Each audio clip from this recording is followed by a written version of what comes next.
Thank you. Let us sing this song together. This is one of mine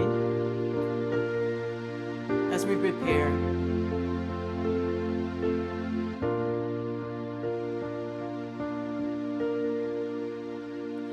I am blessed, I have all I need when I live from my divinity. I am wonderfully made and free.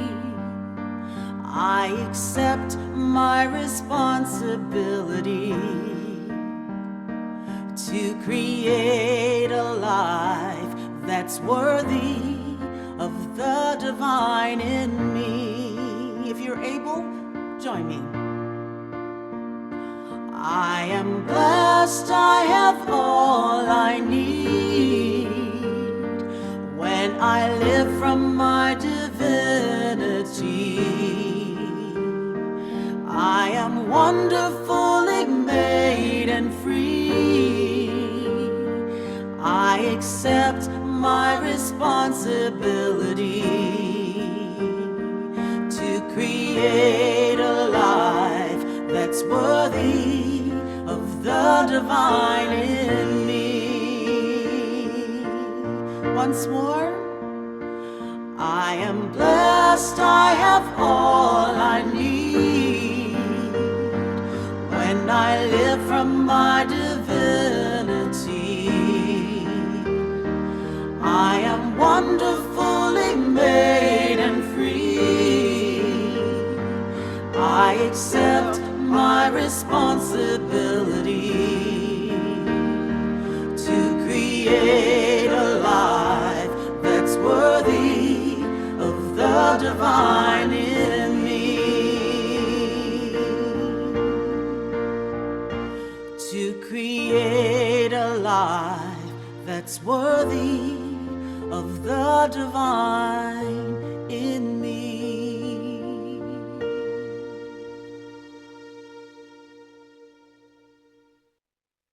Thank you, Deidrey. Friends, I invite you to close your eyes if it's comfortable.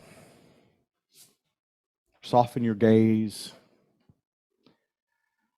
And with a gentle exhale, just become a little more relaxed in your seat.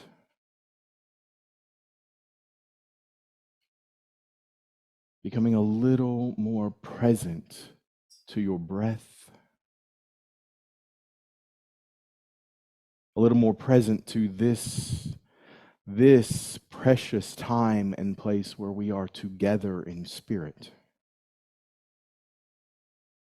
We know that at the level of spirit, in spite of any appearances of distance or time, that we are present right here and right now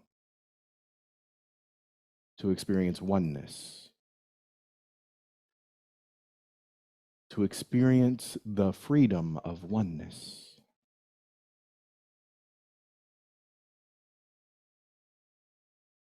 To know I am free. I am wonderfully made and free.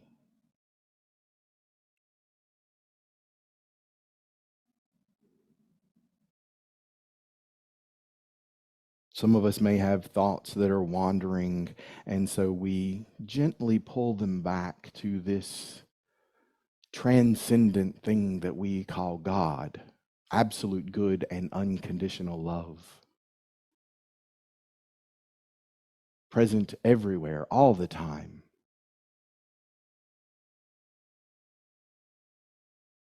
Present as I am. The I am of your being, of my being. There is only one. I am one with the one.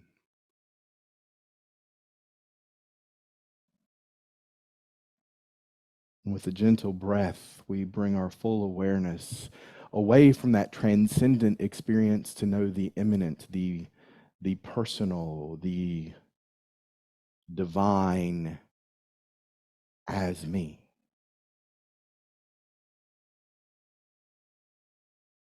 That place in consciousness where we are unlimited in potential, where we We know that we know that we know that this is where the Christ resides, in consciousness, inviting us to be all that we can be, to know how blessed we are, to know that we are free in the one.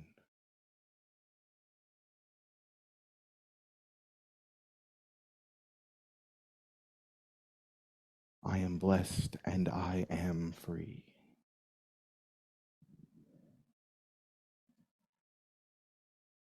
I am blessed and I am free. I am blessed with divine wisdom. I am blessed with love. I am blessed with strength. Because I am blessed, I am free in consciousness.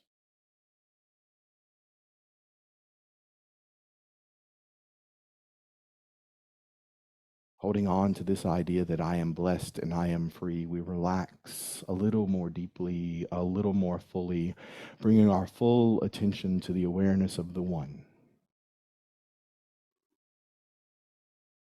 We sit in the stillness, we sit in the silence for a moment, knowing I am blessed and I am free. I am one with the one. I am blessed. I am free. I am one with the one.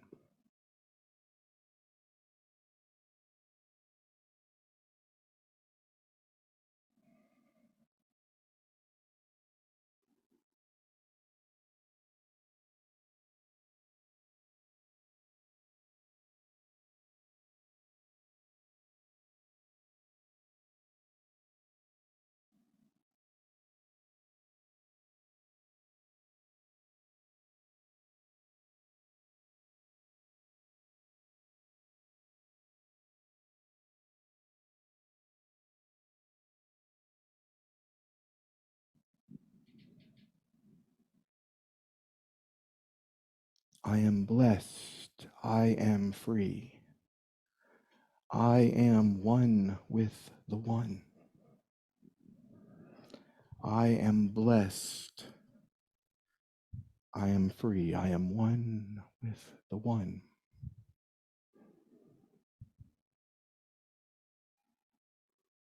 Say that with me. I am blessed. I am free. I am one with the one. I am blessed. I am free. I am one with the one. And now, as you're comfortable, and with a gentle breath, bring forth that truth, that stillness and silence. Bring it into this manifest place, this time and space where we are together, where we are individualized expressions of the one, the Christ. We bring that forth, and we bring forth the light of our consciousness, the truth of who we are. And we affirm, I am blessed, I am free, I am one with the one. And so it is.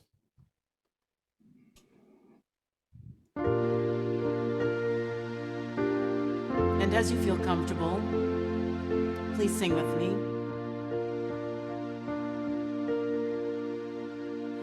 I am blessed, I have all I need when I live from my divinity. I am wonderfully made and free. I accept my responsibility to create a life that's worthy of the divine in me.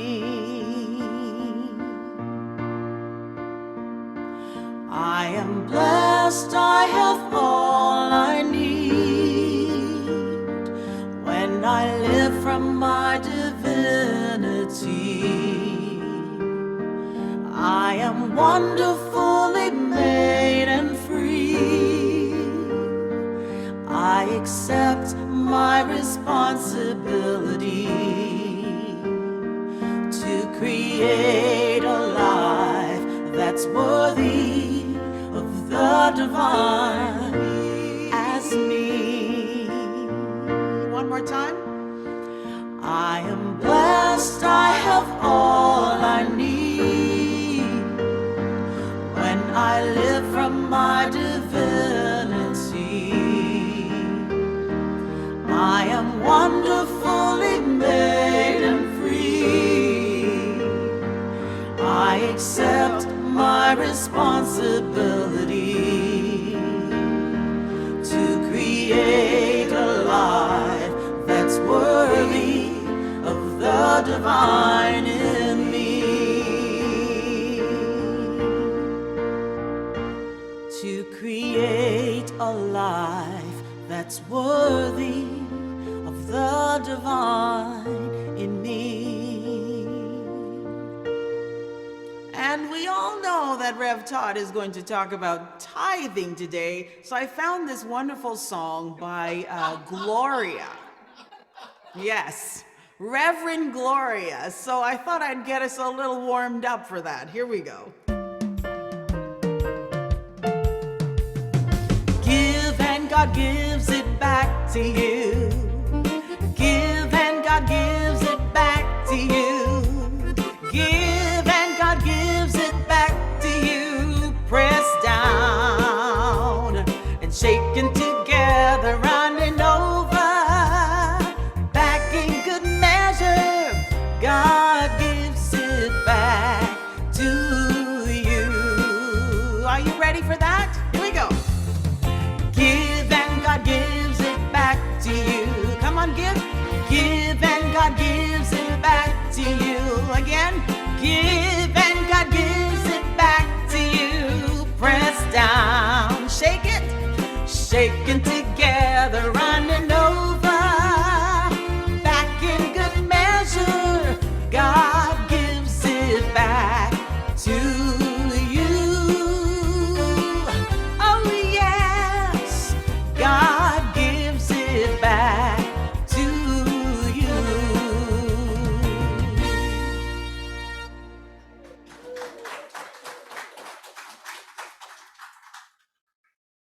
Well, she primed the pump, huh?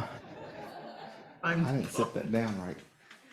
I don't want to have wax all over the table. Happy Sunday, friends. Happy Sunday. Nobody got up and left. And we said we were going to talk about tithing. I love that. It's everybody's favorite topic, right? Right up there with talking politics. We're trying to explain to people what unity means. Anybody done that? Yes.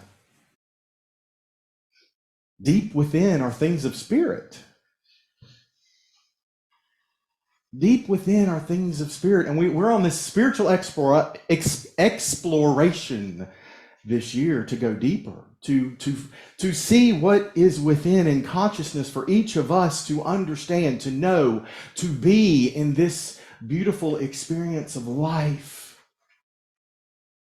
To start us out, some of us have been joining together on Sunday evenings to talk about thriving in 2024 and the 4 spiritual laws of prosperity according to Edwin Gaines. And we've been through some of them, and it's knowing your purpose. It's goal setting. It's forgiveness. And according to Edwin Gaines, it's tithing. It's tithing.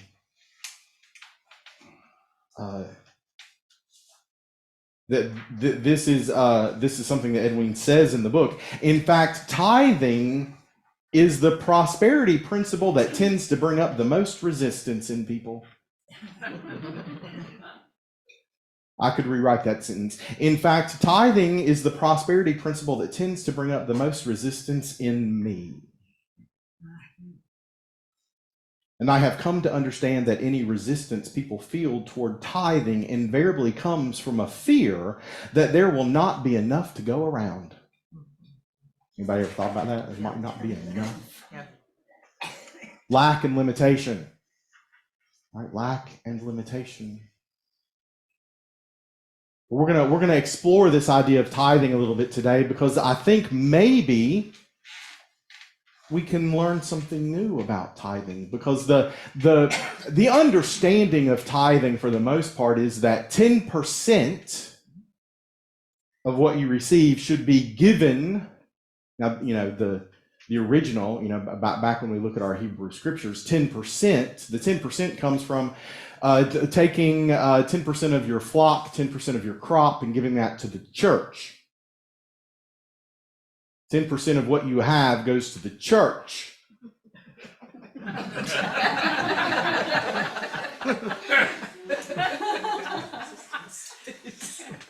Then the Hebrew people, it sort of became indebted in law, and sort of the 10% sort of became a tax. And you paid that tax to the priesthood, because your minister still needs to eat, and eat healthily, eat healthy foods, right? Doing my best. Thank you, Ginger, for bringing a chocolate pie.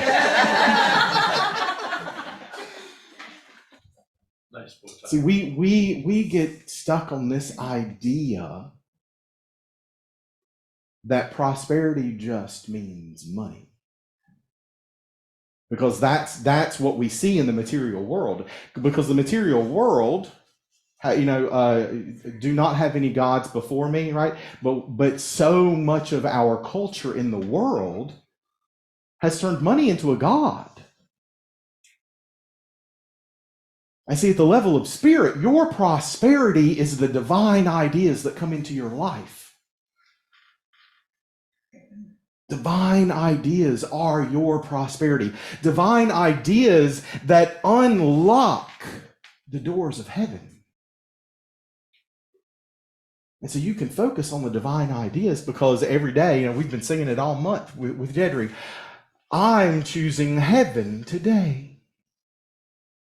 I'm choosing heaven today. I'm going to bring my full attention to the divine ideas that show up in my life, that show me how to be the best Christ I can be. And every one of you is called to be the Christ of your being. You are an individualized expression of divine mind. You are an individualized expression of the creative force that is breathing life into everything manifest, and is that which is behind everything that doesn't even exist yet, because we haven't called it into manifestation.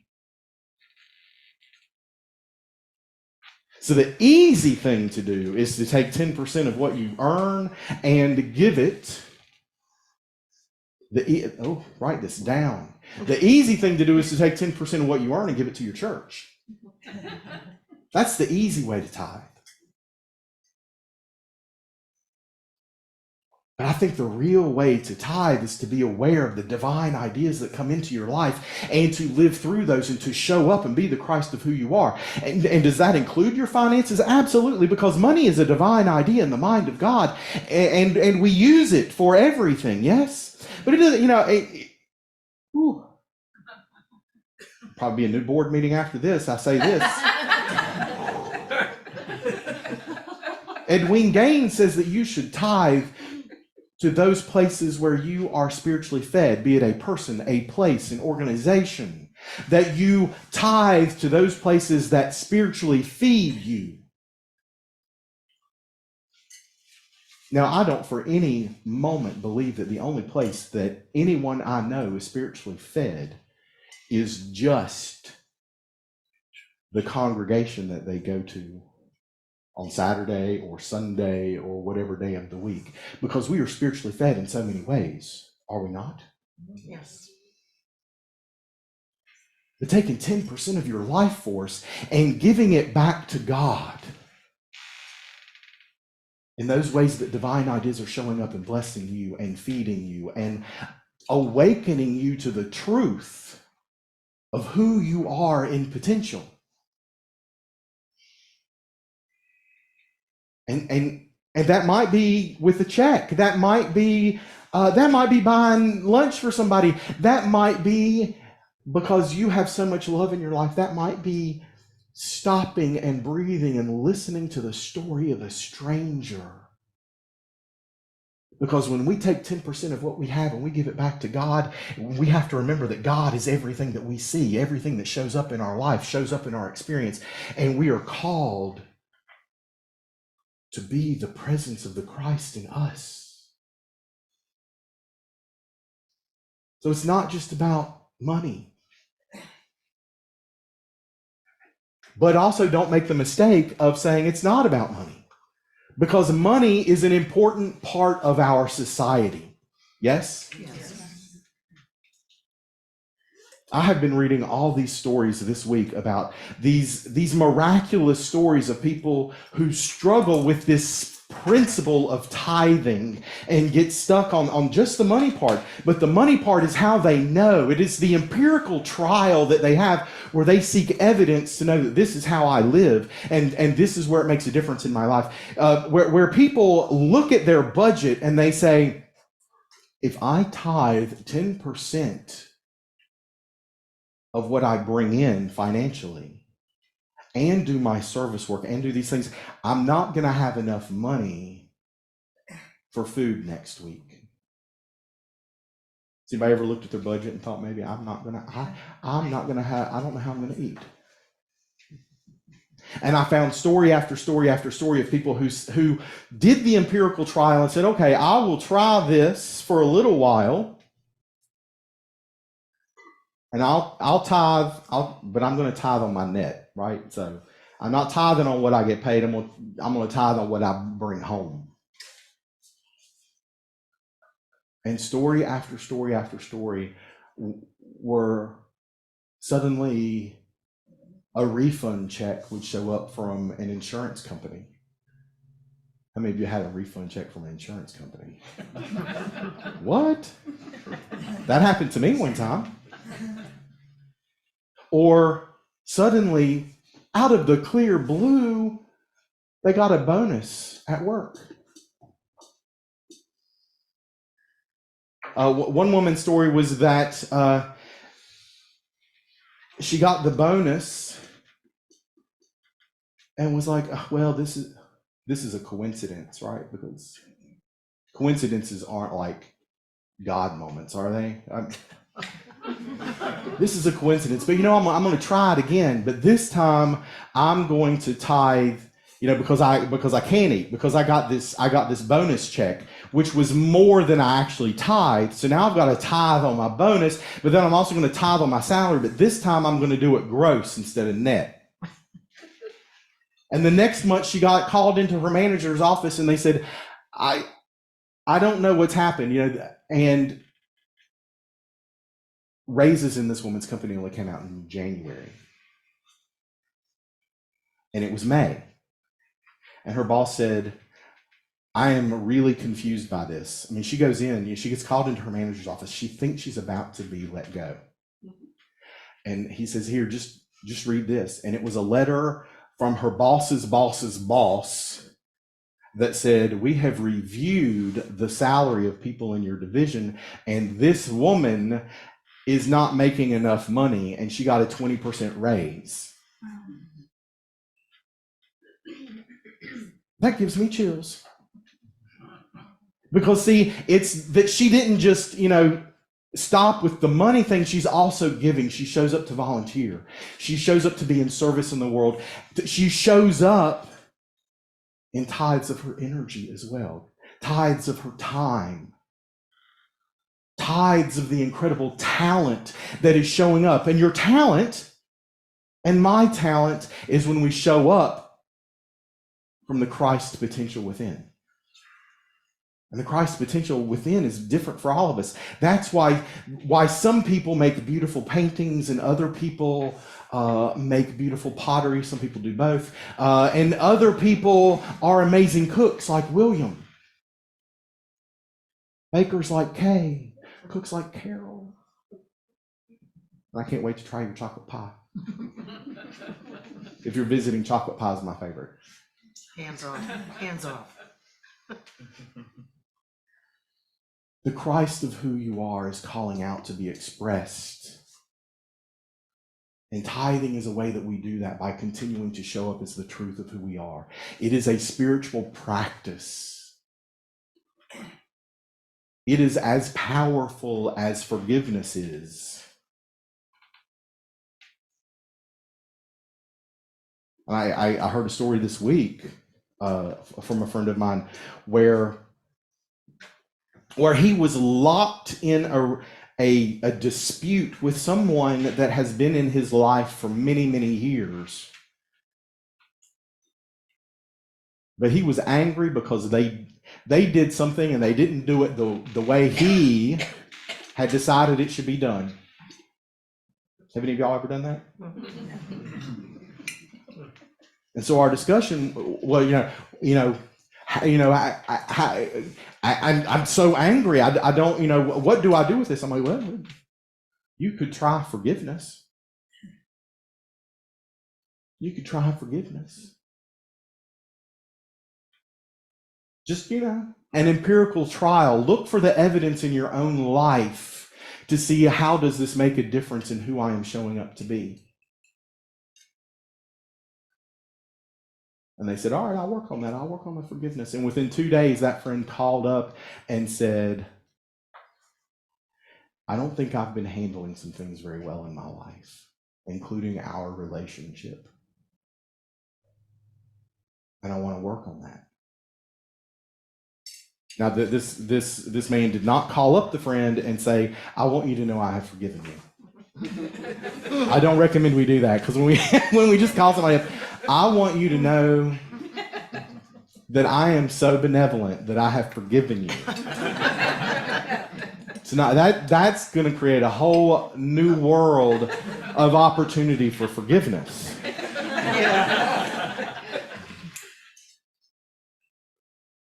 But being willing to show up and be forgiving is showing up to be absolute good and unconditional love. It is part of tithing. Knowing who you are called to be, because you sit in the silence, you sit in the knowingness, to sit and prepare and to know what you are called to do is part of tithing. Because wherever we receive our spiritual food, wherever we receive our good, we are required to give it back. Not because God needs it. God doesn't need anything, because God is all there is. It's because we need it. We need empirically defined truth to guide us every day, in every moment. We need to be inspired, and we need to inspire. Because that's who we're called to be. That's how we're called to show up. Because there is no way to be unconditional love and not be inspiring. Because it is such a rare experience in this manifest world. I also found this quote today from Bernard Dozier. Did you know Bernard Dozier?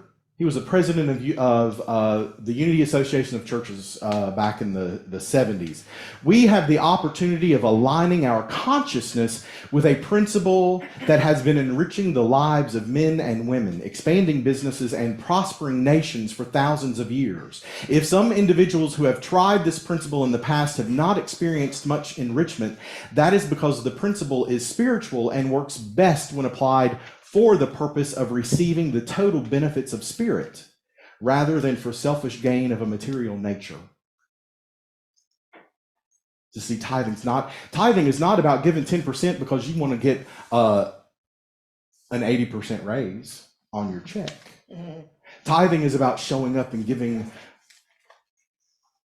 10 or 20 or 30% of who you are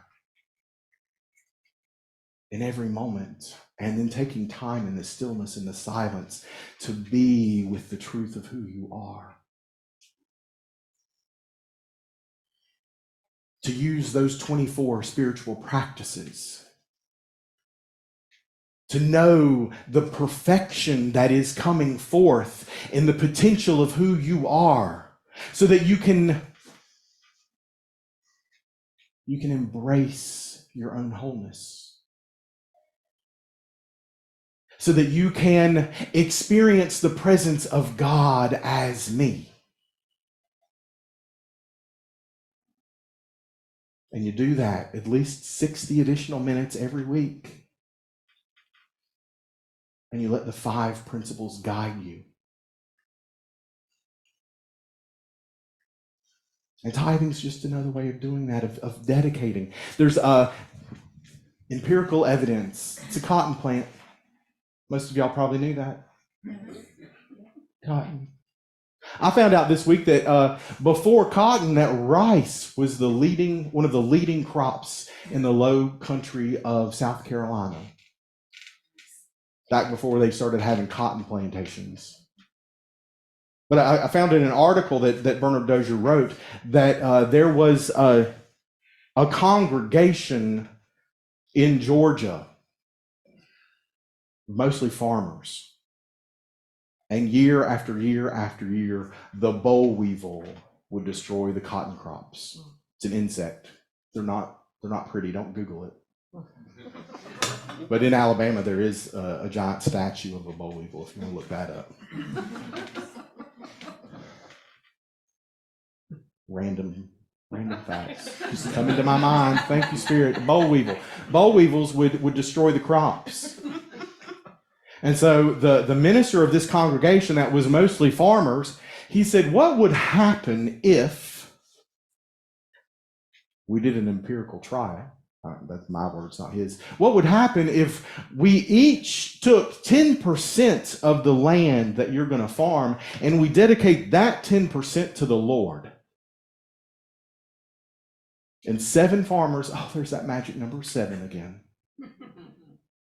Perfection. 7 of the farmers agreed to this, and they took 10% of their acreage and they dedicated it to the Lord. And on those 7 acres, they did not spray any insecticides. They didn't do anything to drive off the boll weevils. They just blessed the land. They gave thanks. They praised. They had gratitude for it. And that 10% of each of those 7 people's land on those acres was the healthiest cotton they grew. The boll weevils didn't even touch the crops on that section of land. Empirical evidence.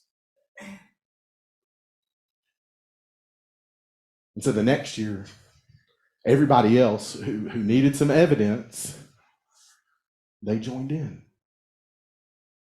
They joined in. We are free in Christ. The potential of who we are called to be invites us to be in a reciprocal relationship. At the level of spirit, giving and receiving are the same thing because there is only one. In oneness, it's just flow. It's just flow. And so here in the material world, we are invited and we get to receive, and we're invited to give fully of who we are and what we have to the people, places, and organizations that feed us spiritually. And that might be with a check. It might be with a hug. It might be with a chocolate pie. Every way it shows up, it is a physical manifestation of absolute good and unconditional love. If that's our intent with it. In Christ, we are free.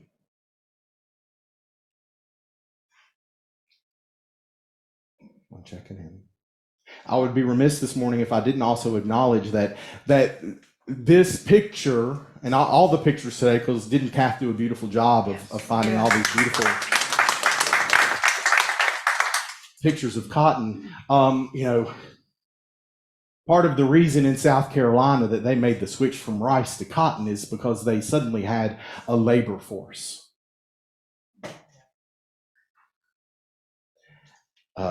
And Black History Month starts this coming week. None of us is free until all of us are free. None of us is free until all of us are free. And so we are invited to be free in the Spirit, to be free in the Christ of our being. To hold knowledge of the past and still show up in every instance and be a conduit of love.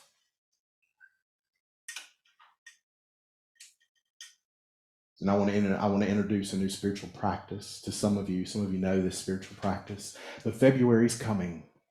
And to practice being free in February, we're going to practice February fasting as a community, if you're willing to do this. Not fasting from food or soda. I mean, if you want to fast that way, that's great. But here's our assignment, if you're willing to take it on, for an entire 29 days, right? It's because it's leap year. Jonah reminded me of that. It's leap year, 29 days. Y'all can do anything for 29 days, right? Yep. We're going to fast from criticism. We're going to fast from attacking that which looks like it's the other. We are going to show up and be the presence of love in every moment. We're going to forgive ourselves when we slip up. And we might. But it came to me this morning. It was delivered to me that, yes, Todd, you're going to talk about tithing, but you also have to talk about the reality of the material world. And we are getting ready for a really big political election this year. And so we are going to fast in the month of February to train ourselves to always look for the good. To always look for the good. Because we want to create a world that works for all, yes? Yes. And so we do that by fasting in the month of February to train ourselves that we do not criticize. We don't cut down. Absolute good and unconditional love lifts up. It recognizes the Christ of everyone. And that's what we are called to do. And that is the most incredible tithe you can offer. Thank you, friends.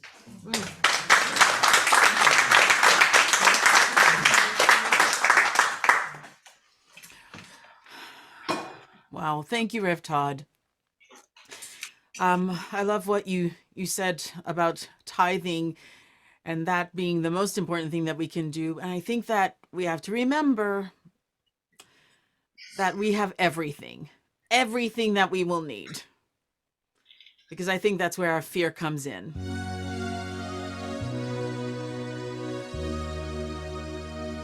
A remembrance that there's enough for everyone.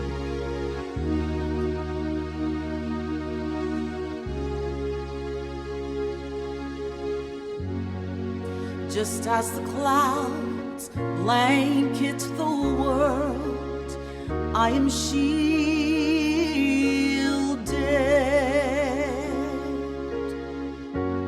Just as the ocean fills the earth, I am provided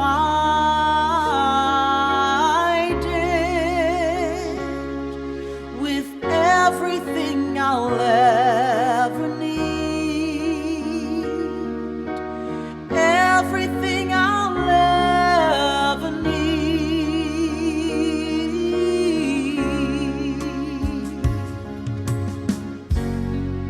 As the cocoon yields a butterfly, I am transformed,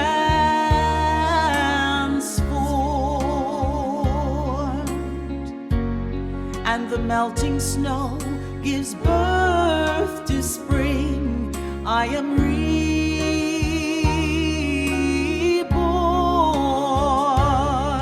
into everything my soul can be.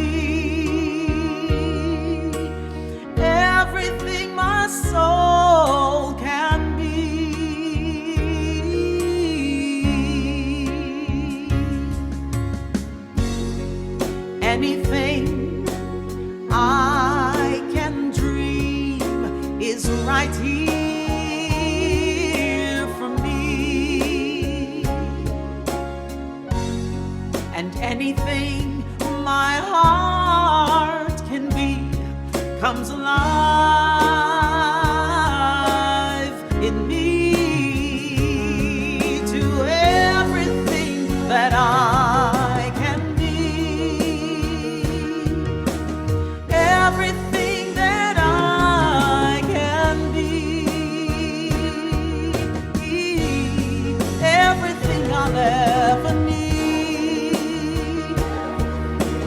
Everything my soul can need. Everything my soul can need. Everything my soul can be. Everything I can be. Everything that I can be.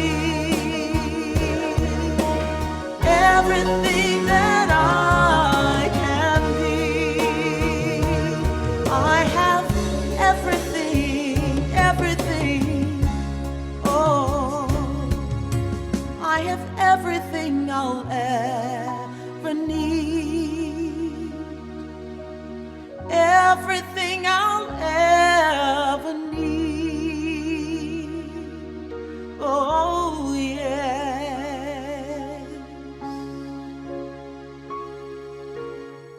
And so it is.